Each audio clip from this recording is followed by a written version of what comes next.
ایک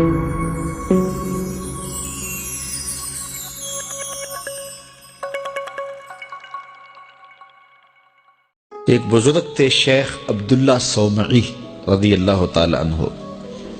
یہ نہر کنارے وضو کر رہے تھے تو کئی دنوں کے فاقے تھے. کیا دیکھا کہ پانی کی سطح پر بہتا ہوا ایک خوش نما سیب آیا تو اشتہا غالب ہوئی، اس کو پکڑا اور کھا لیا.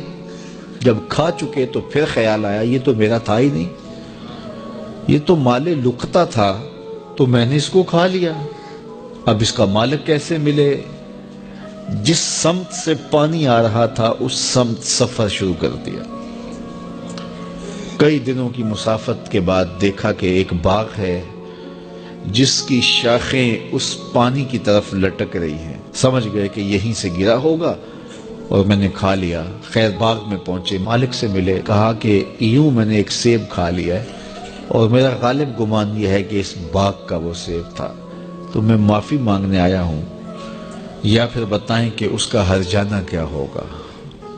جب مالک باغ نے یہ بات سنی، وہ بھی صاحب نظر تھے، سمجھ گئے یہ تو کوئی در یگانہ ہے، یہ تو کوئی گوہر یکتا ہے.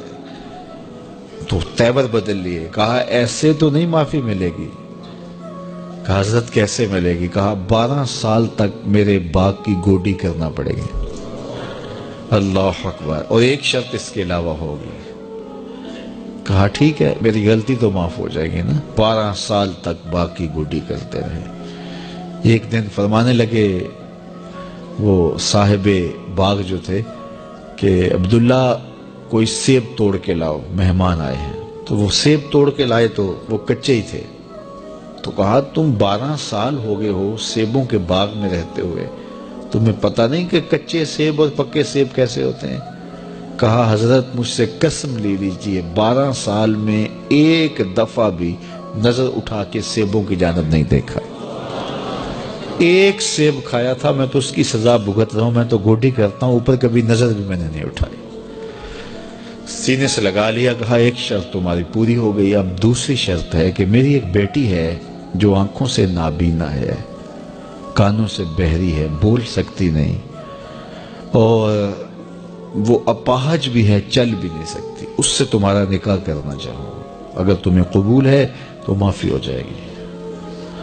کہا ٹھیک ہے جی قبول ہے، میرا گناہ معاف ہو جائے، میں زندگی کاٹ لوں گا، کوئی بات نہیں ہے. خیر نکاح ہو گیا. کہا کہ یہ کمرہ ہے، یہاں آپ کی زوجہ آپ کی منتظر ہے. جب وہاں گئے تو ایک خوبرو دوشیزہ منتظر تھی. تو فوراً پلٹے کہ میں غلطی سے کسی اور کمرے میں آ گیا ہوں. پلٹتے ہوئے دروازے کی چوگاٹ سے سر پھٹ گیا، خون بہنے لگا. جب باہر آئے تو صحن میں پہنچے تو وہ بزرگ وہاں تھے. کہا کیا ہوا؟ کہ حضرت ایک غلطی کی سزا اتنی کاٹی، اب کہیں دوسری غلطی نہ ہو جائے.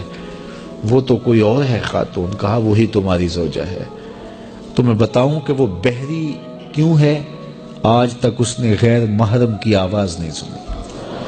تو میں بتاؤں کہ وہ بول کیوں نہیں سکتی؟ آج تک اس نے غیر محرم سے کلام نہیں کیا. اندھی اس طرح ہے، آج تک اس نے غیر محرم کو نہیں دیکھا. اور اپاہج جس طرح ہے، چل کے کبھی گھر کی دہلیز سے گئی نہیں ہے.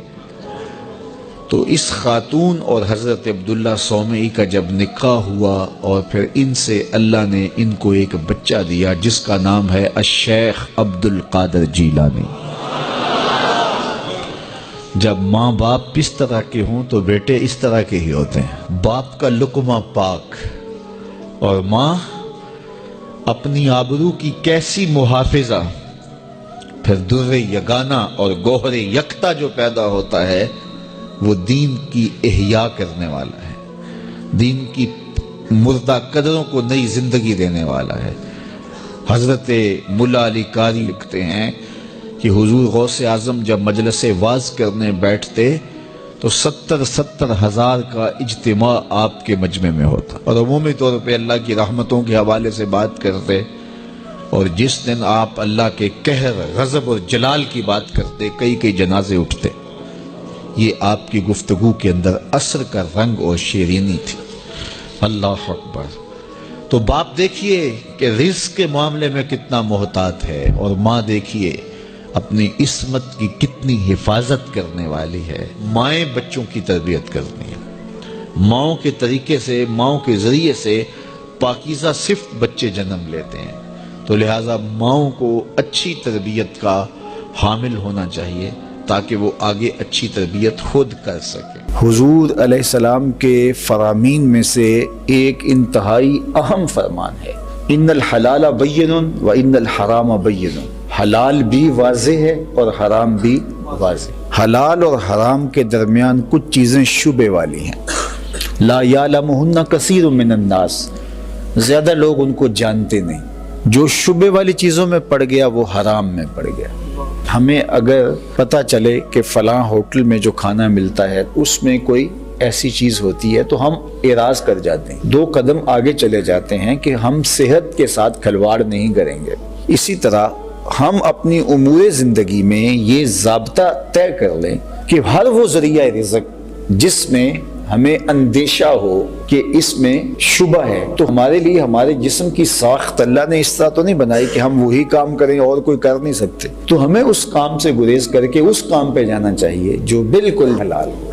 تو مشکوک کو بھی اختیار نہیں کرنا اور حرام سے تو مکمل اجتناب کرنا ہے، بلکہ بعض امور جائز بھی ہوتے ہیں لیکن وہ خلاف اولا ہوتے ہیں، اور خلاف اولا ہونے کی وجہ سے ان کو بھی ترک کر دیا جاتا ہے۔ صحابہ تابعین کو کہنے لگے کہ جن چیزوں کو تم معمولی سمجھ کے اختیار کرتے ہو، ہم ان چیزوں کو حضور کے دور میں مہلکات میں سے سمجھتے تھے کہ یہ چیزیں ہلاک کر دینے والی، اور ہم اس بات کا بہت زیادہ التزام کرتے تھے کہ اپنے معاملات کو بالکل صاف رکھا جائے۔